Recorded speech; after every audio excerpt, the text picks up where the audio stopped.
Над 70 граѓански организации покрена иницијатива за промена на законот за задолжително здравствено осигурување, за да може регистрираните жени земјоделки да имаат платено породилно отсуство. Иако оваа иницијатива била долго време презентирана пред надлежните институции, сепак засега државата е глува за ова барање. Станува збор за 1075 жени земјоделки на ниво на држава, од кои што максимум на 50 на годишно им треба породилно отсуство. Односно во пари, тоа државата би ја чинело само околу 10 милиони денари годишно. Не се покажува дека навистина има желба да се најде системско решение за проблемот.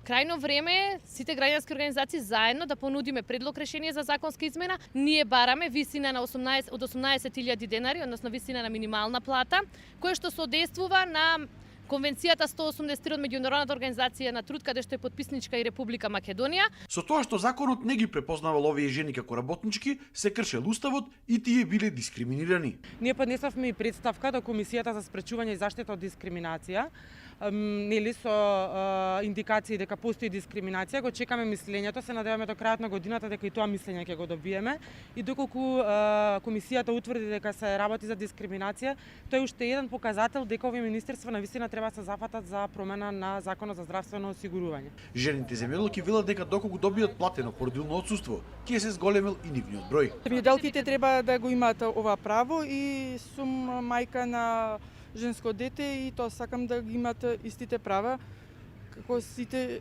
жени во вработени. Законското решение веќе било подготвено од правници со меѓународно искуство и било поднесено до Собранието на Република Македонија, како и до секој пратеник поединечно.